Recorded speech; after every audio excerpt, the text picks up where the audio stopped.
Amado François, querido pai.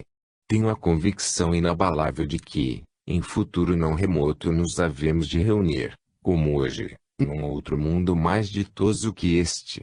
Apressa-te, porém, meu irmão. Atende a supremo rogo da tua Jeane. Pois que a minha vida bruxuleia qual lâmpada que só resta uma gota de óleo. Ergui-me, então, infinitamente magoado e combalido, mas amparado sem dúvida pelos invisíveis que, nas horas da amargura, infundem coragem e resignação sublimes aos espíritos torturados, espargindo neles um bálsamo que mitiga a dor mais intensa. Pude, assim, atender ao pedido da agonizante. De súbito, como se não obedecesse mais à minha própria vontade sim a de outrem, que atuasse vigorosamente sobre mim, que me empolgasse e fascinasse, empunhei o violino e, enquanto este soluçava, o inundei de pranto. Meus lábios não proferiram um único queixume naquele instante de tremenda prova. Meu pensamento se aliou da matéria, cindiu o espaço, implorando ao Criador do Universo a energia de que necessitasse o meu espírito para não baquear, para não fraquejar na hora da suma expiação. Perdera a noção exata do local em que me achava e do que fazia. Não sabia mais se estava sob o guante de um sonho opressor ou sob o de uma realidade esmagadora. Continuava, porém, a executar querulas cavatinas, trêmulos gemidos, que se evolavam do arco e das fibras sonoras do instrumento, como se as exalasse um coração premido sob alta montanha. De repente, houve um staccato e, pela última vez, ouvimos a voz de Jeane, com um timbre diverso do que conhecíamos, revelando um esforço extraterreno e formulando uma súplica veemente. François, consola nosso pobre pai. Estas palavras, que repercutiam no mais escuso recesso do meu ser, paralisaram meu braço. Fez-se um silêncio tumular na alcova funérea. Meu coração tremeu e, logo após, me senti aturdido, como que dominado pelo fantástico, possuído de incoercível desolação. Ao mesmo tempo experimentava a analgesia de todos os meus pensamentos, o ouvido de tudo que me cercava, o adormecimento completo de todas as minhas faculdades mentais. Parecia-me carecer não só da vista como da audição e da voz. De novo, porém, meu braço se movimentou impelido por uma força alheia à minha vontade e modulei em surdina, no instrumento, um maviosíssimo hino sacro, uma elegia canora, um salmo doloroso, uma volata de lágrimas, ou, antes, uma prece de harmonias desconhecidas na terra. Ungia, balsamizava assim a agonia daquele ente querido que, à semelhança do pássaro baleado que, não podendo mais gorjear, se contenta com ouvir o chilear das outras avezinhas quando saúdam a alvorada, se prestava para contemplar no além a aurora de uma nova vida, encaminhando-se para o céu e para a felicidade verdadeira que aguarda os espíritos depurados pelo sofrimento, desconhecida neste planeta de expiação. Por fim, o violino cessou de soluçar, deixei-o cair das mãos que se me tornaram inertes, rijas e enregeladas, e desfaleci a poucos passos do corpo inanimado de Jeane. Foi assim, meu amigo, que se extinguiu a lâmpada da minha vida. Não me permitiu o destino contemplar, como desejava, o cadáver doente e adorado. Apenas o escolhei lacrimoso, coração fendido pelo gládio da dor. Jeane, o meu sonho fagueiro, o único ideal da minha existência agoniada, que ela enflorava às vezes de rosas luminosas, feneceu como se dissipa na amplidão o acorde de uma harpa, o último trinado de um rouxinol moribundo. Nos primeiros dias que se seguiram à nossa separação foi que verifiquei que realmente tateava nas trevas, sentindo que elas me asfixiavam, que se me embrenhavam pelas órbitas, faziam parte integrante do meu próprio ser e me amortalhavam a alma de crepe. Capítulo 3. Desde que Jeane foi sepultada, fiquei sem poder trabalhar, num estado de desânimo insuperável, sem, contudo, me lamentar uma só vez. Parecia-me que algo de impreensível desaparecera do meu ser, onde se cavara insondável abismo, apavorante vácuo, capaz de conter o oceano. Um silêncio de Campo Santo imperava em nosso lar, desde que nele ecoara o derradeiro grito súplice de Jeane. Era como se ninguém mais se atrevesse a falar, para conservar, eternamente intacta, nos escrínios dos corações transidos de dor sagrada, aquela lembrança da morte inolvidável. Julguei que não mais pudesse exercer minha profissão. Tão profundo era o pesar, que supunha haver esquecido os rudimentos da música. Também não desejava profanar o instrumento que acompanhou, soluçante, a agonia de Jeane, executando nele peças dançantes, em saraus alegres, onde volteavam criaturas talvez indiferentes ao sofrimento humano. Só então me considerei cego de todo, faltou-me o lume que vislumbrei ao nascer, a afeição incomparável da irmã idolatrada. Tive a impressão de me haverem arrojado do infinito a uma cratera que atravessasse o globo terrestre até o barato onde se conflagram e crepitam as labaredas e as lavas incandescidas. Senti a alma qual galera desarvorada em mar alto, sobre ondas enfurecidas, envolta por lúrida cerração. Experimentei tudo isso, meu amigo, prostrado numa cama da qual supus jamais me levantasse. Ao cabo, porém, de alguns dias após o infausto sucesso, desabrocharam em mim novas energias, forças ignoradas renasceram como das próprias cinzas renascia a fênix legendária. Senti-me com ânimo de lutar, de viver, sem que meus lábios se descerrassem para murmurar qualquer imprecação contra o destino, obra do mesmo artista egrégio que forjou as estrelas e as flores. Compreendi, de modo categórico, que minha existência tinha por fim reparar o que quer que fosse de horrido, que ela me fora dada para o desempenho de uma arriscada missão, e que era forçoso concluí-la impavidamente, a despeito de todos os óbices que surgissem, a fim de fazer jus ao galardão dos vencedores. Um dia, depois de haver dormido longas horas, ergui-me do grabato onde, desde o passamento de minha irmã, estivera presa de invencível prostração física e moral, insensível às demonstrações carinhosas de Margot e de Duchamont, o incomparável amigo, que me visitava cotidianamente, que compartilhou da minha mágoa infinita, que custeou os funerais de Jeane e acompanhou até a campa e que se afligia por me ver imerso em tão grande apatia, e procura um dos meus vestuários, apalpando os móveis mais próximos. Margot, que não cessava de me espreitar, solicita-me levou um deles, perguntando com bondoso interesse: quer a sua roupa preta, Sr. François? Não vai por luto. Trago-o na alma e nos olhos, Margot. Não é o bastante. Que importa que os outros o vejam? Dê-me roupa qualquer e pode retirar-se, pois desejo ficar só. Ela atendeu ao pedido e, em seguida, ouvi que cerrava a porta da alcova.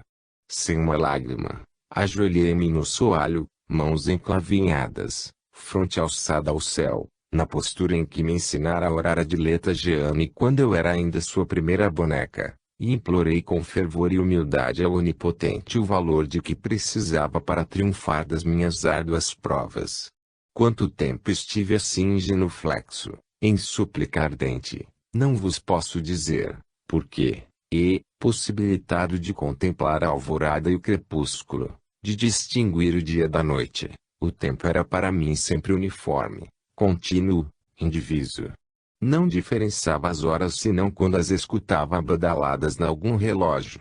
O que, porém, vos posso afirmar é que, à medida que do meu coração se elevavam as preces, uma corrente magnética se ia estabelecendo entre o meu cérebro e o empíreo, donde descia uma cascata de luminosa espuma, transportando eflúvios balsâmicos à minha alma, que de repente se iluminou, como se a banhar um Niágara radioso.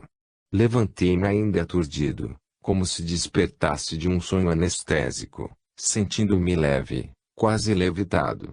Ouvindo do aposento contíguo os meus passos, o pobre paralítico, que gemia, falando como se delirasse, murmurou com voz lamentosa: vem para junto de teu pai, François, és o único lenitivo que me resta no meu leito de Procusto. Já te sentes melhor, querido filho? Julguei que também fosses morrer. Deixar-me só. Com o andar vacilante, a destra elevada, tateando as trevas que novamente me inundaram o cérebro, não tendo mais quem me norteasse dentro ou fora do lar, aproximei-me do inválido, que me disse, cheio de amargura, enlaçando meu busta com o seu único braço: estou cego, como tu, François, porque já não vejo também a nossa Jeanette, o raio de luz que clareava a nossa mansarda desditosa e despovoada. Agora está tudo consumado. Que é o que nos resta senão a nossa saudade, a nossa dor e a nossa miséria? Ah! Supunha-me preparado para o grande golpe, mas me sinto outra vez cético, pusilânime, covarde, desalentado. Fomos rudemente feridos, meu filho. A providência tem sido cruel para conosco e só não nos ouvida para nos supliciar. Queres ainda que me resigne? Ia dizer alguma coisa que lhe pudesse minorar a mágoa imensa, mas ele não mo permitiu, exclamando dolorosamente: há 10 dias, meu filho, que o nosso lar se acha envolto em crepe e, durante esse tempo, tens estado imerso num sono quase cataléptico, ao passo que eu ainda não conseguia adormecer um só momento, vivendo numa vigília ininterrupta. Todos repousam, todos têm períodos de ouvido para os seus pesares, e só eu me vejo condenado a velar sempre e sempre, para meu maior suplício. Tens sofrido, bem eu sei, mas reconheço que entidades extraterrenas te amparam. Elas como que te arrebataram a alma desde que Jeanne morreu, enquanto que eu me sinto abandonado por todos, até pelo sono. Chego quase a enlouquecer, imaginando que o meu martírio dantesco ainda pode durar muito. Os inquisidores eram menos desumanos do que quem nos tortura a alma com a saudade, o mais tremendo de todos os tormentos. Quem criou a saudade, fazendo-a germinar no coração ulcerado pela separação de um ente idolatrado? Deus. É Ele, pois, quem, depois de ceifar o precioso lírio que aromatizava o nosso tugúrio, ainda revolve em nossos peitos o punhal intoxiado da saudade, quando devia fazer que esquecêssemos o passado, murando-nos o pensamento, como fazem os obreiros ao construírem as represas que desviam o curso dos rios. Protestas. Tapas os ouvidos com as mãos. Aí. É porque não viste, como eu, roubarem a minha Jeanette para sempre. Não presenciaste, como eu, levarem o seu alvo ataúde coberto de rosas, o seu pequenino esquife, dentro do qual também foi encerrado meu coração dorido e lacrimejante. Depois, com voz trêmula, entrecortada de suspiros, denunciando lágrimas o temor do que me ia sugerir, disse: que propícia ocasião para pormos termo ao nosso martírio. Em poucos momentos, se o quisesses, poderíamos ir juntar-nos à querida morta. Compreendi o alcance de tais palavras e o seu lúgubre alvitre. Estremeci, tomado de convulsivo calafrio, a ideia do suicídio que acabava de me ser sugerida. Levantei-me de um salto, desprendendo-me impetuosamente do braço paterno. Embora enternecido e apredado dos seus padecimentos, meu espírito se revoltou, repelindo a insinuação criminosa. Tive de novo um íntimo deslumbramento. Repentino clarão se produziu dentro do meu cérebro, como se o incendiasse um dilúculo de ouro, ou o pincelassem com tintas de luz. Pela primeira vez, naquela angustiada existência, vi tudo que me circundava mergulhado numa luminosidade intensa, aclarado por um arrebol multicor. Voltou-me a inspiração, que julgara extinta.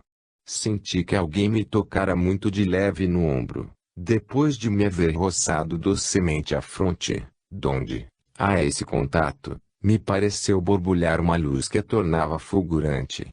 E fui compelido a dizer ao pobre enfermo, com inusitada eloquência: é mister ouvidemos essa lutuosa página da nossa atribulada existência, meu querido pai. Que é, afinal, uma vida humana.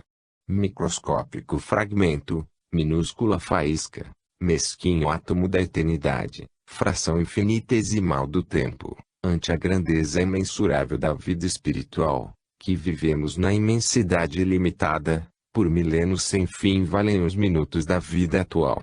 E por fugirmos aos instantes da dor, havemos de retardar a aventura bem aguarda, na sucessão indefinida dos erros, em outros orbes donde foi desterrada a lágrima, onde as almas que se amam vivem num júbilo inexprimível, sem jamais se afastarem cumprindo, juntas, missões sublimes. Sejamos heróis, meu pai, nos momentos da luta, e não soldados covardes do exército dos torturados da humanidade delituosa. Creio na justiça infalível do sumo legislador e na imortalidade da alma.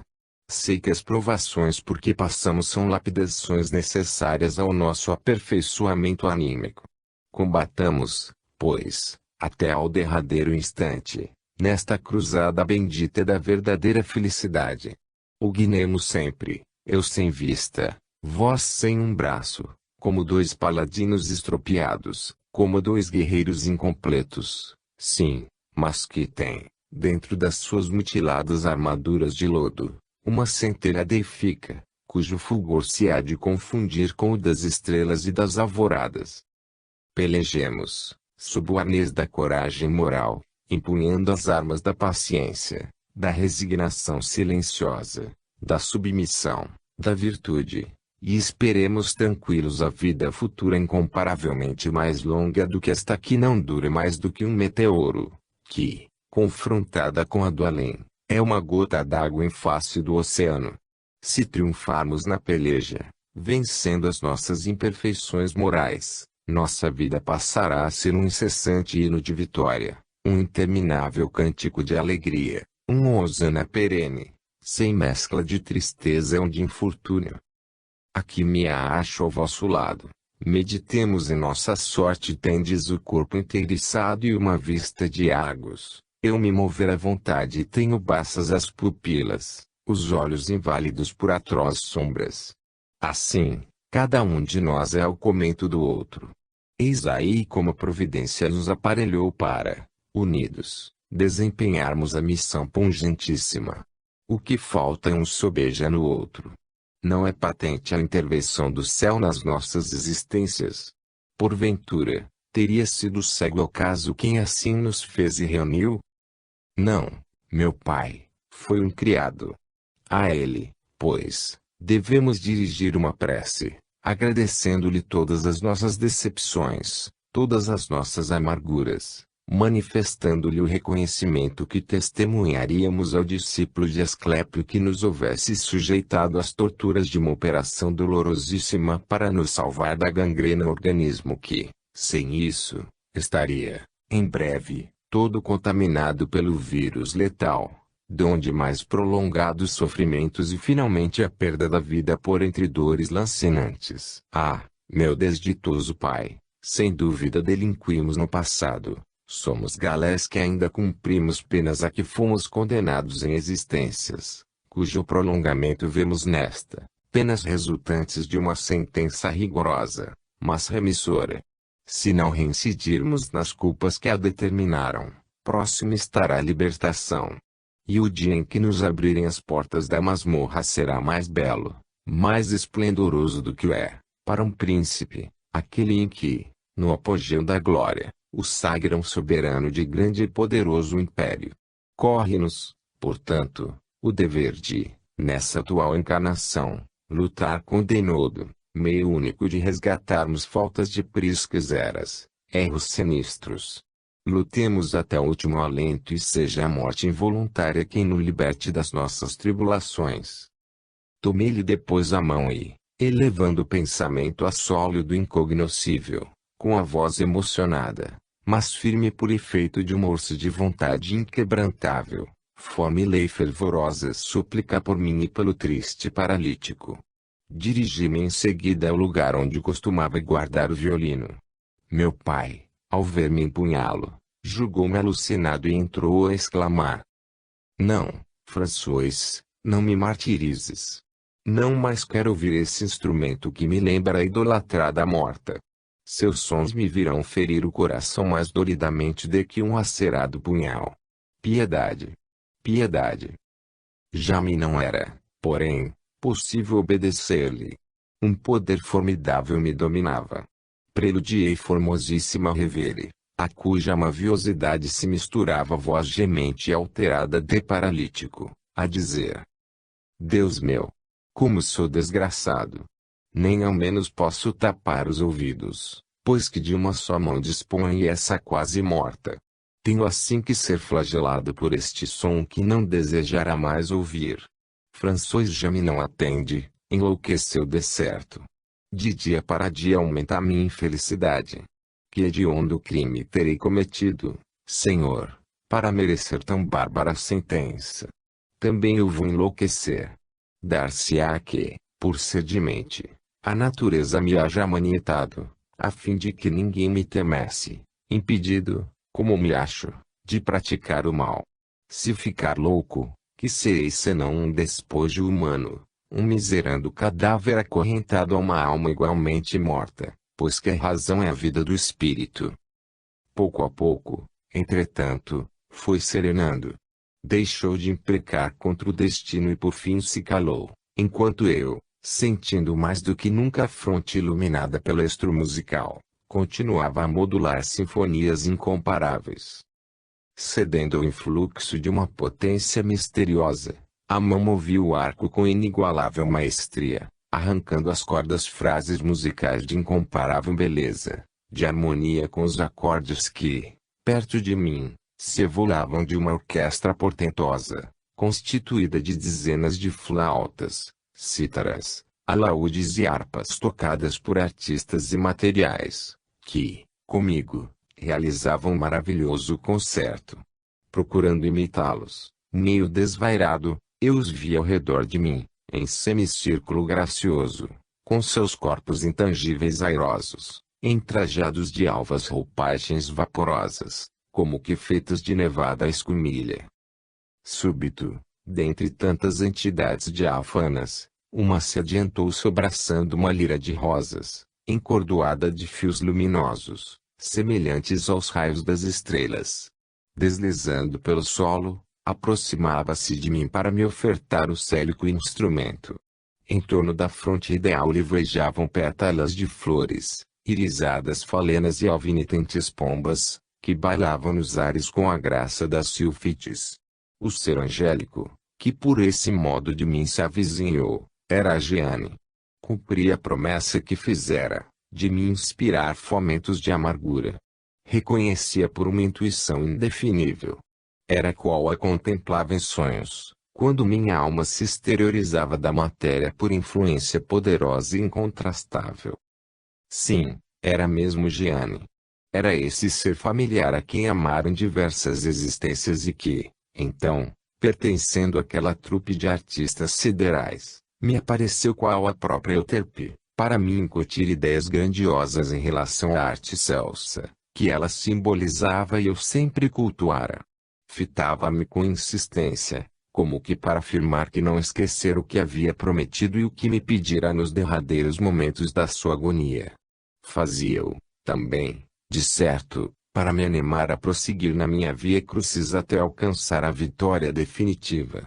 Notei que, entre todos aqueles entes venturosos, era ela o único que se mostrava melancólico. Quando concluí a execução da magistral sonata, assim me posso exprimir, pois não me refiro a um trabalho meu, mas a uma composição de etéreos virtuosos, tinha o cérebro ofuscado, eclipsado. Mas, lá nas profundezas da mente permaneceu indelével preciosa reminiscência da música executada e das arcangélicas aparições. Lá essa lembrança se impregnou como no cerne do sândalo o suavíssimo aroma de uma inebriante essência, que resiste à aniquiladora ação dos séculos. Meu pai, que a princípio se revoltara contra mim, em poucos momentos se achou dominado pelas vibrações harmoniosas do violino. Aquietou-se. Decorrido algum tempo, ficou embevecido, quase em êxtase. Quando terminei, pediu que me acercasse do leito, abraçou-me ternamente e me osculou a fronte cálida, orvalhando-a de lágrimas. Estivemos longos minutos assim unidos, enlaçados pela mesma dor, pelo mesma túrbida saudade, pelos mesmos esperançosos sonhos. Compreendi que, naquele momento, em nossos espíritos acabava de se dar algo de extraordinário, de misterioso, de supremo, que para sempre os aliara, que nos encadeara para a eternidade as almas e as existências, tornando-as desde então inseparáveis. Naquela hora soleníssima, fundiram-se, na forja do destino, os elos que as manteriam presas uma à outra, até a consumação dos séculos. Nessa noite o meu desventurado pai dormiu profundamente. Capítulo 4. Por poucos dias tivemos as almas em paz. Horas esquecidas levávamos então, meu pai e eu, a falar de Jeane e de minha mãe, como se nos referíssemos a duas pessoas que andassem em excursão por longínqua e afortunada região, a qual iríamos ter em breve prazo para nunca mais nos separarmos. Ansiosos, mas resignados, aguardávamos esse momento, consistindo toda a nossa ternura em pensar nele.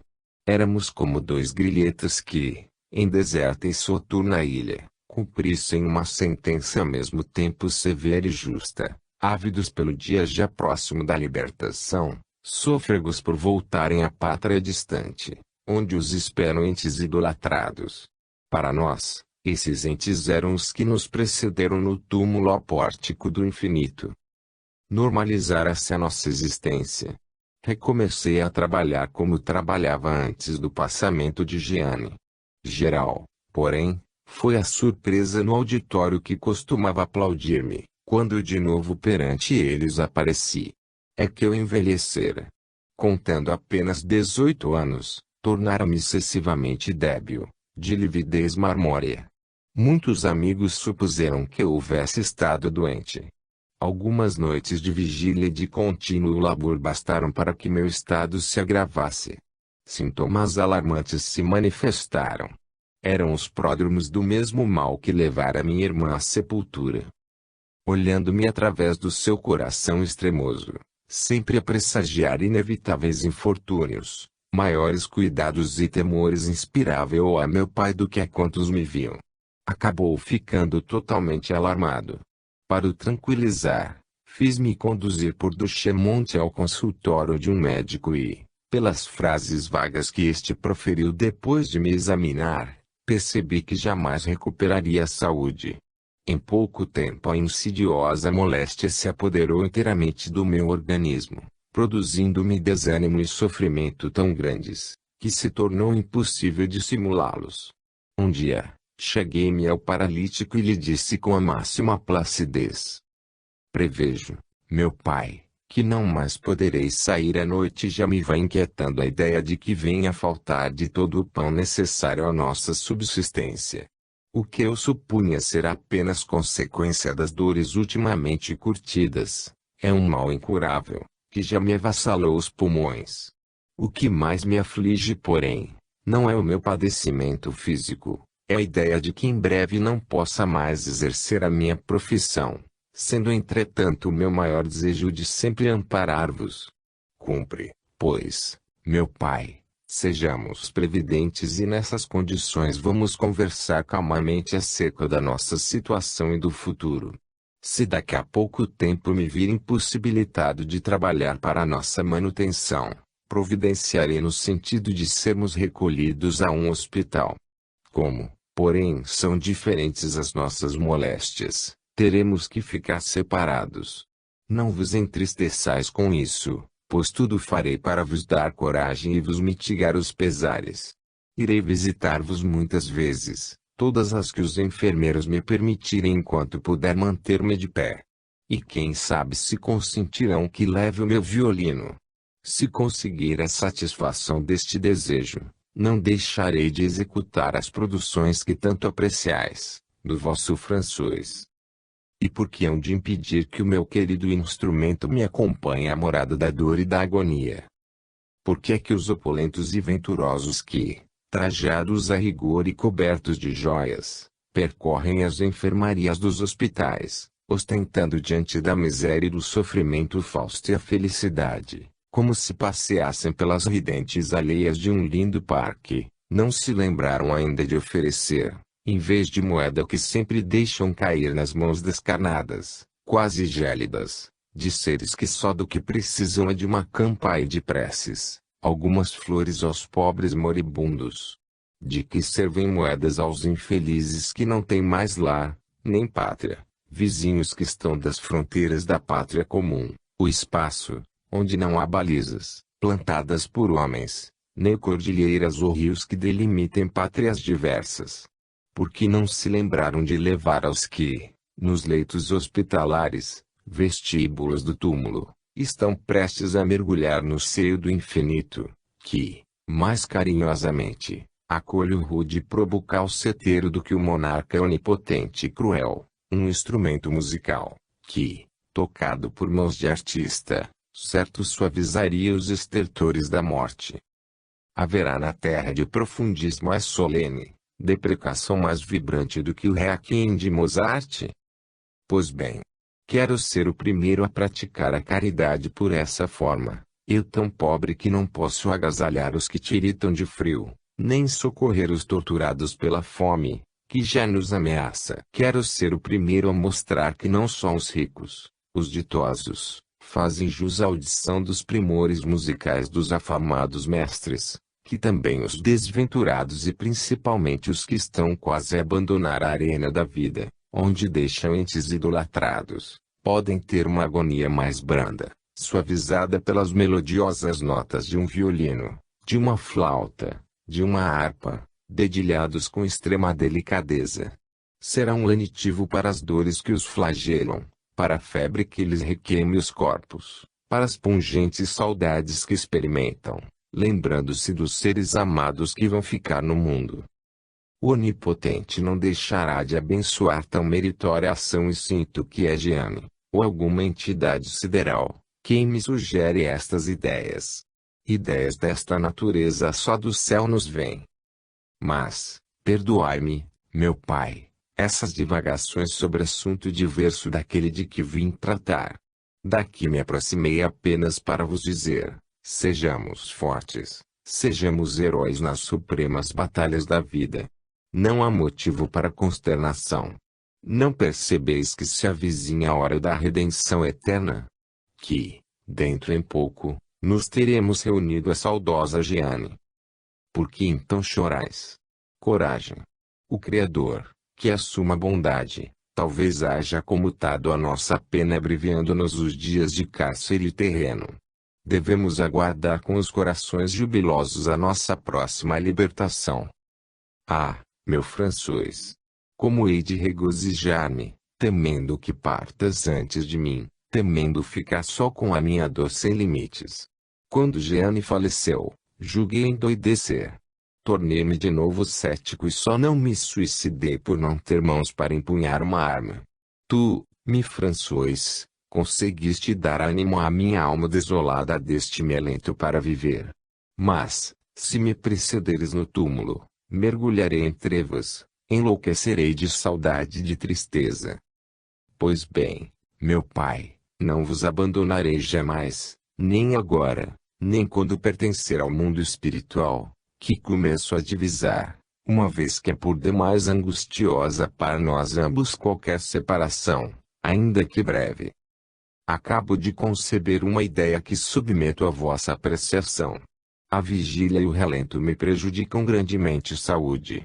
Para evitá-lo, sairei durante o dia com o violino, tocarei nos lugares públicos as minhas mais preferidas composições e estou certo de que poucos ouvintes deixarão de me socorrer.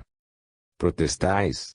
Tenho a certeza de que, mais do que nunca as entidades celestiais me inspirarão e, assim, colherei muitas moedas que repartirei convosco e com os nossos irmãos, os cegos e os paralíticos.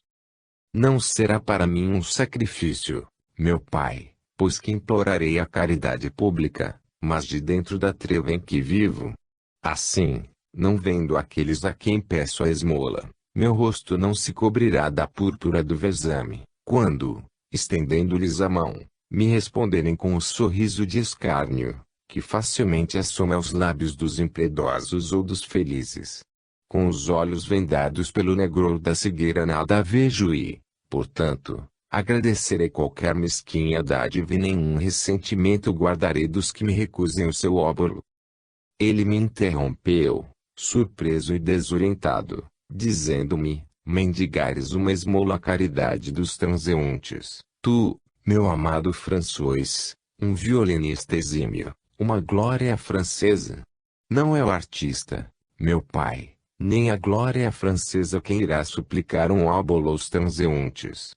É o cego enfermo, que tem de manter o seu querido pai inválido, para lhe poupar mais uma dor. Está bem, meu François, e para, por minha vez, te evitar mais uma amargura, estou resolvido a recolher-me a um hospital. Nem mais um queixume proferiu, mas, enquanto isto disse, chorou abundantemente. Capítulo 5. Algum tempo depois dessa afetuosa palestra, já me sentia extremamente debilitado, necessitando de repousar e fortalecer o organismo, coisa de que a nossa desprovida bolsa não me permitia cogitar. De dia para dia minguavam os nossos modestos recursos pecuniários. A modelar Margot, de inexcedível desvelo para conosco, tanto nas horas de alegria, como nas de adversidade, frequentemente saía a oferecer à venda os poucos móveis e objetos que nos restavam e que até então julgáramos indispensáveis. Mas o era, porém, o pão para o nosso sustento. Eu por mim vivia numa quase completa imobilidade, tanto os meus sofrimentos físicos e morais. A falta de meios me impossibilitava de me sujeitar a um tratamento médico conveniente. Todavia, continuava a confortar a alma do meu companheiro de infortúnio, sempre que o desânimo o assaltava, ensinando-lhe a suportar todas as vicissitudes da existência sem se queixar, com valor espartano. Quanto maior se tornava minha prostração, mais experimentava a benéfica influência dos protetores espirituais. Eles me transmudavam. Levantavam-me, empunhava o violino e executava melodias de uma suavidade de luar a esbater-se por sobre um roseiral em flor. O pobre paralítico, com a alma ungida de resignação, confessara-me julgar-se, então, quase venturoso. Certo dia, mais prolongada foi do que de costume a ausência da bondosa Margot, vimos-la regressar trazendo estampado no rosto o desalento. Nesse dia, tardou muito em nos dar um pouco de alimento. Clara se nos fez a penosa situação em que nos encontrávamos. Disse-me então meu pai: está iminente a nossa separação, François. É preciso que hoje mesmo providenciemos o nosso recolhimento a uma casa de caridade. Logo conversaremos a esse respeito com o prezado do Chamont. Margot, que se achava a pequena distância, ouviu o que disse meu pai e, com a familiaridade que a sua afeição maternal autorizava, exclamou, entrecortada de lágrimas a voz: que é o que acabo de ouvir? Pretendeis ir para um hospital e de nada prevenis a pobre Margot? Supondes que não tenho coração e que, portanto, a nossa separação não me mortificará? Pois me abandonais? Já não vos sirvo a contento, senhor de Lavigne. Já não tendes confiança na velha Margot, que vos viu pequenino. Tens sido, minha boa Margot, de uma santa dedicação para conosco e por isso te consideramos como da família. Mas não devemos sacrificar-te por mais tempo. Bem sabes que o nosso François já não pode trabalhar. Havemos de condenar-te a mendigar para nós, ou a sucumbir de fome ao nosso lado. Tens direito a uma existência melhor, mais isenta de cuidados do que a que passa nesta miserável mansarda. Mas eu não vos importuno exigindo o que não me podeis dar. Sempre arranjo tudo como posso, de modo que ainda não ficastes sem uma refeição, pelo menos. Olha, Margot, as inquietações, em que todos nós vivemos, precisam ter um termo. Foi por isso que deliberamos internar-nos no hospital. Ponto e deixar sem destino a infeliz Margot, já velha, sem parentes, sem poder morejar, como antigamente. Não é assim. Pois bem, esperai ainda uns dias. Não façais coisa alguma antes que eu vos venha dizer, De nada mais posso dispor com que atenda às vossas necessidades. Depois que vos houver falado desse modo, podereis ir para o hospital. Comoveu-nos profundamente a nobreza de sentimentos daquela inculta mas abnegada criatura, que, enquanto nos dizia tais coisas, enxugava as lágrimas com o avental. Seguiu-se longo silêncio. De súbito, porém, a nossa dedicada serva quebrou, perguntando a meu pai: que é feito do seu irmão Jacques, senhor de Lavigne? Bem sabes, respondeu meu pai, que, ainda jovem, emigrou para a América, temendo o serviço militar na Argélia. Há muito não recebo notícias suas. Por que te lembraste dele agora? Porque hoje, tendo saído à pressa para umas compras, esbarrei com um homem quase da sua idade, muito parecido com o senhor, antes da sua enfermidade. Espantada, estive para lhe perguntar o nome, mas me contive, receando alguma indelicadeza. Trajava com apuro e caminhava devagar reparando nos transeuntes, o que me chamou a atenção.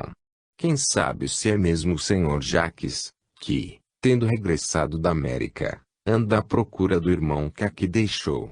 Pode bem ser que Deus o tenha enviado à França para vos socorrer. Não nos devemos embalar nesses sonhos de felicidade, Margot. Entretanto, vou tratar de verificar se meu irmão está de volta do Canadá, de onde me escreveu pela última vez há mais de 10 anos. À noite, como sucedia sempre, tivemos a visita de Duchemont, meu pai. Lhe referiu que Margot nos contara e pediu fizesse algumas investigações para saber que fundamento poderia haver na ideia que lhe sugerir o encontro que tivera a nossa companheira de desdita. Quando Duchemont se despediu, Margot o acompanhou até a porta e lá se demorou em longa e animada palestra com o nosso bom amigo, que dali por diante passou a visitar-nos com mais frequência. Também na boa Margot se operou, a partir daquela noite, sensível transformação. Mostrava-se satisfeita, quase alegre e, sem sair diariamente à rua, como dantes, todos os dias nos servia bons acepipes. De uma feita, meu pai a interpelou: achaste a galinha dos ovos de ouro, Margot? Olha lá, não vás matá-la. A boa criatura nada respondeu. Guardou silêncio sobre a sua extrema dedicação para com os míseros enfermos. Pensando no caso, não nos foi difícil descobrir que ela nenhum tesouro achara. Nós, meu pai e eu, é que encontráramos alguma coisa de mais precioso do que um filão aurífero, a abnegação sublime de uma serva, aliada à piedade de incomparável amigo, objetivando ambos nos poupar a mais rude de todas as provas, uma dolorosa separação. Vexava-nos, porém, semelhante situação. Compreendamos não nos ser lícito aceitar por tempo indeterminado o sacrifício de uma e a generosidade do outro. Mas, quando nos dispunhamos a deixar definitivamente a nossa desconfortável morada, uma dita inesperada nos sorriu em meio de tanta desventura. Não eram infundadas as suspeitas de Margot, relativamente ao regresso de meu tio Jacques. Graças às informações que Duchemont obteve, pudemos abraçar ainda uma vez o parente que migrara para o Canadá. Foi uma cena enternecedora do encontro dos dois irmãos. Fizeram-se mútuas íntimas confidências. Meu tio se tornara opulento, por efeito de arriscados, mas sempre bem-sucedidos empreendimentos. Era chefe de numerosa família, de cujos membros nos ofereceu belas fotografias. Entre estas havia de uma bela jovem loura e esbelta, extremamente parecida com a nossa Jeanne. Meu pai, vivamente emocionado com essa semelhança, exclamou, dirigindo-se a meu tio: por que não a trouxeste contigo, Jacques? Que lenitivo seria, para as saudades que me pungem a alma, ver ressuscitada na tua filha, bela e sadia, a minha Jeanette. Como me achasse melhor de saúde no dia que meu tio passou em nossa companhia, proporcionei-lhe ensejo de ouvir uma das minhas mais apreciadas composições. Ficou maravilhado e logo firmou o projeto de me levar consigo para a América, contando que, com a mudança de clima, Talvez minha enfermidade paralisasse. Recusei a ceder ao seu desejo para me não separar do entrevado, que não assentia em viajar estirado, como um cadáver. Antes de voltar para Quebec, onde residia, o que se verificou pouco tempo depois, meu tio encarregou um banqueiro, com quem fazia transações, de entregar a meu pai uma pensão mensal, suficiente para nos mantermos com modéstia. Regressou pesaroso ao Canadá, prometendo-nos voltar mais tarde com a família, que seria também a nossa. Fora o coração, sensibilizado pelas nossas desventuras, que, de certo, num gesto de compaixão, lhe ditara aquelas generosas palavras. Ante o estado veletudinário em que nos encontrávamos meu pai e eu, nenhuma dúvida poderia meu tio nutrir de que, quando novamente pisasse as plagas francesas, só lhe restaria procurar as nossas campas humildes, anônimas, sem inscrição alguma, assinaladas apenas por uma cruz singela, que as mãos piedosas de Margot e de Duchemonte sobre elas colocassem. Podeis imaginar, meu amigo, qual tenha sido nossa alegria, reconhecendo, depois de haver estado iminente a nossa separação e exatamente quando mais necessitávamos de recíprocos carinhos, de uma íntima comunhão de pensamentos, de uma constante confidência de mágoas e de anelos, que só a morte, desde então, nos poderia separar os corpos mutilados. Meu pai, cheio de intenso júbilo, me disse: reconheço a intervenção divina neste sucesso, que nos tranquilizou os corações e nos faria ditosos se não fossem as nossas enfermidades. A calma do espírito, algum conforto, dias de repouso absoluto e alimentação conveniente operavam, ao cabo de algum tempo, a tonificação do meu organismo, de modo a me ser possível estudar as composições dos mestres favoritos, Beethoven e Mozart. Fui levado, assim, a aceitar convites para tocar em alguns concertos realizados em magníficos solares. Bastaram, porém, a vigília e a fadiga de algumas noites para que a saúde ficasse de todo irremediavelmente perdida. Certa vez me comprometi a executar músicas clássicas em casa de opulento capitalista que festejava o aniversário dos seus esponsais. Nesse dia, porém, senti-me, como nunca, desalentado, febril, incapaz de qualquer esforço. Chegada a hora do concerto, notei em mim alguma coisa de anormal. Pela primeira vez me pareceu que a inspiração me abandonara. Faltava-me o alento que os invisíveis sempre me deram, alento que me aligerava o arco e fazia tirar do violino indescritíveis harmonias. Desprotegido, desamparado pelos meus celestiais inspiradores, não consegui interpretar as partituras com a maestria de outrora. Lancinante dor me constringiu o peito e estive prestes a desfalecer. Teriam todos notado a minha perturbação? Ansiava finalizar a execução da música inicial da esplendorosa festa, pois que sobre-humanos eram os esforços que empregava para executá-la. Não lhe sabia, como dantes, dar a expressão à vida, às admiráveis cadências que os artistas siderais sempre me insuflavam. Livre, com o vibrado último acorde, dessa tortura inenarrável, recebendo frios aplausos, sentei-me extenuado numa cadeira. Gotas de glacial suor me evalhavam a fronte, dando-lhe a algidez do mármore.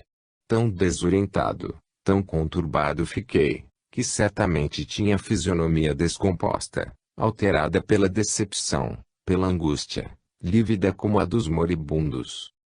Imerso nesse acabrunhamento, pressenti que alguém de mim se aproximava a passos leves. Se hoje de quem eram eles, porquanto daqui contemplo a graciosa criatura que, numa hora de árdua provação, compreendeu meu suplício. É uma dessas almas de querubim, um desses lírios humanos que despontam na terra, sob a forma de cândidas donzelas, para desempenhar missão de paz e de carícias. Esse alguém me observou meigamente. Precisa ter muito cuidado consigo, Senhor de Lavigne. O estado lastimável da minha saúde lhe mereceu atenção? Perguntei. Por que duvidar? Aprecio tanto tanto, as suas produções. Hoje, porém, não parece o mesmo. Antes que lhe dissesse qualquer coisa, ela, mudando de tom, me perguntou com afetuoso interesse, que me comoveu até as lágrimas, que é daquela jovem, que diziam ser sua irmã e que o acompanhava aos saraus. Era tão graciosa e parecia tão inteligente. Quantas vezes, de volta a casa, lembrando dela, me senti comovida ao extremo. E por que não lhe hei de dizer a verdade? Compadecia-me dela e desejara protegê-la se ela o quisesse. Por que não a trouxe mais consigo? Obrigado. Quanto agradeço-vos terdes lembrado de minha pobre irmã. Ela, porém, jamais tornará a acompanhar-me, pois não descerá do céu, para onde se alou, a fim de me fazer companhia. Deus vos cubra de bênçãos. Agradecido. Sois infinitamente bondosa. A recordação de Jeane, naqueles instantes dolorosos, sensibilizou-me e entristeceu-me ainda mais. Quis, no impulso sincero e profundo de reconhecimento, apertar a mão à meiga e piedosa donzela, que se me afigurava nimbada de luz. Quis agradecer a quem se dignara de compadecer-se de mim. Mas, ao erguer a mão na direção do compassivo arcanjo que me falava, senti que outra mão repelia a minha com energia, ao mesmo tempo em que uma voz áspera abalava todas as fibras do meu coração, arrojando-me de dentro do sonho fugaz em que me deleitava ao pélago estonteante da mais brutal realidade. Tenha consciência, Senhor, bradou-me essa voz. Ignora por acaso estar afetado de uma moléstia contagiosa. Aqui já não é mais o seu lugar. Oh, como ainda me maceram a alma as mágoas recentes dessa última existência terrena, amigo. Só os séculos, no seu incessante e vertiginoso perpassar, poderão atenuá-las, esvaecê-las, como se desfazem as espumas das vagas, quando o mar se toma bonançoso. Naqueles tumultuosos segundos experimentei um súbito atordoamento, uma rápida vertigem e, logo após, a sensação de que o sangue afluíra celeremente ao meu tórax dolorido. Tornou-se efervescente e começou a umedecer-me a boca em jatos tépidos e espumosos. Levei o lenço aos lábios e pedi ao leal companheiro do Chemonte que me conduzisse à casa, dizendo-lhe achar-me impossibilitado de continuar a tomar parte no concerto. Ele atendeu prontamente ao meu pedido e, em veloz carruagem, me acompanhou à lóbrega mansarda.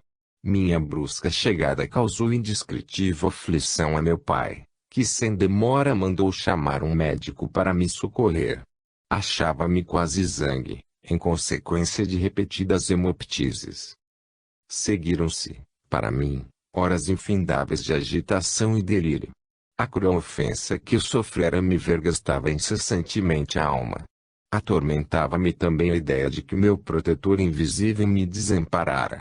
Dirigi ao Eterno uma vibrante e sincera súplica e imediatamente benfazeja calma me invadiu o ser. Adormeci e tive a ventura de ver em sonho a querida Jeane, que estendia nívea a mão para me ajudar a atravessar impetuoso rio, sobre estreita e frágil ponte, livrando-me de ser tragado pelo terrífico vórtice que ululava debaixo dos meus pés. No dia seguinte, o ricaço em cujo palacete fora rudemente afrontado me remeteu elevada quantia em francos, muito acima da remuneração que podia ser devida. Por me haver expulsado de sua casa, mandava-me, disfarçadamente, munificente esmola. Fiquei perplexo, sem saber se deveria ou não recebê-la. Compreendendo, porém, que me cumpria ser atrozmente espezinhado, aceitei-a. Meu pai me perguntou: por que não desististe de tocar, uma vez que, antes de principiar o concerto, te sentiste disposto? Uma vez que agora não nos faltam os meios de subsistência, planejei adquirir um piano com o produto do meu trabalho. Eis por que não desisti de tocar naquela noite. Era uma bela aspiração, meu François, mas não valia a grande inquietação que me estás causando. E me vai talvez custar o sacrifício da própria vida. Quem sabe, porém, meu pai, se não estarei mais perto de a realizar. Os desígnios de Deus são sempre sábios. Ele não se conformou com o que eu lhe disse. Lamentava a todos os momentos a minha imprevidência. Imaginava que do esforço por mim feito com o braço direito, para executar uma acidentada composição wagneriana, resultara romper-se uma das veias do pulmão. Para lhe poupar maiores desgostos, eu lhe ocultara a verdade. Aquela foi a última vez que me apresentei diante de uma sociedade mundana, que se despediu de mim repelindo-me do seu seio, desde que, invalidado pela moléstia que me levava ao túmulo, não pude mais, como dantes, fazê-la deliciar-se por algumas horas, executando irrepreensivelmente composições dos grandes mestres. Bem amarga a despedida me fizeram os ditosos do mundo. Abençoo, entretanto, aquele cruel momento em que me vi duramente humilhado, pois que a dor da humilhação é rutilante moeda com que adquirimos a ventura nos orbes redimidos. Aplacado o sofrimento de minha alma, rendi graças ao Criador por me não haver revoltado contra quem me ferira em pleno coração, por haver podido sofrer até as lágrimas, recalcando para o íntimo tão aviltante ultraje, ocultando-o de todos, levando para o sepulcro a mágoa que, durante alguns dias, como áspide traiçoeira, me não deixou de pungir um só instante. O artista, que tantas vezes recebera aplausos delirantes, fora vaiado da última vez que aparecera em público, para depois se recolher aos bastidores. Empanando o brilho das horas de triunfo, ficara a recordação dolorosa da cena final. Uma coisa, no entanto, me restara para suavizar a impressão penosíssima e indelével dessa noite de fecunda prova para o meu espírito. Restara-me a lembrança da gentileza de uma piedosa donzela, que certamente percebera a nobreza do meu sacrifício e de mim se apredara. De quando em quando, um sorriso de júbilo me assomava aos lábios. Que eram os meus sofrimentos em comparação com a felicidade que me aguardava no além? Para que me afligir, se tanto maior seria essa felicidade quanto mais dura fosse a provação? Afinal, com o tempo se esbateram as tristes reminiscências do fato que tanto me mortificara e, embora à custa de heroico esforço, consegui triunfar da prova que Deus me impusera para quilatar da minha coragem moral. Está quase terminada, meu amigo, a narrativa dessa existência em que, posso dizer, não tive infância nem juventude, pois vivi sepultado nas sombras, encarcerado em lúgubre masmorra, em que não conheci os brincos de uma nem os gozos de outra, em que as decepções e os reveses me flagiciaram constantemente o coração. Mas, em compensação, inúmeras vezes tive o cérebro iluminado por uma lâmpada interior, semelhante às que oscilam à frente dos sacrários, enquanto aos meus ouvidos baixavam ondas sonoras, divinais melodias, que me faziam esquecer todas as dores tão de pronto quanto os raios solares fazem dissolver-se as brumas matinais, desnudando a natureza até então oculta ao olhar dos condores que, ao impulso de leves asas, se elevam a alturas que o homem ainda não atingiu. Que importa, porém, isto ao homem, se, acorrentado embora a superfície da terra, pode ele, com as asas luminosas do pensamento, levar a alma a cindir o infinito do céu, através da poeira de astros coruscantes. Capítulo 6. Mais alguns meses vivemos sob o mesmo teto, meu pai e eu, recordando o passado, lembrando-nos dos que haviam partido para o além. Às vezes, em íntimo colóquio, ele me dizia: a dor, François, é necessária à alma, não só para roteá-la, a fim de que nela germine a sementeira dos sentimentos elevados, como também para que não nos esqueçamos do nosso Criador. A felicidade é estéril e egoísta.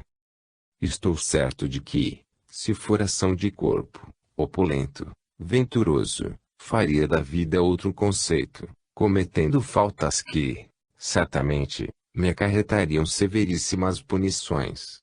Seria teu, indiferente ao sofrimento alheio, arbitrário, orgulhoso e, provavelmente, ao primeiro desgosto, poria termo à vida. Precisamente nos instantes de suprema angústia é quando reconhecemos que uma força incontrastável nos governa, que o nosso destino traçou uma potestade divina, que esta, entretanto, não nos esmaga com o seu ilimitado poder,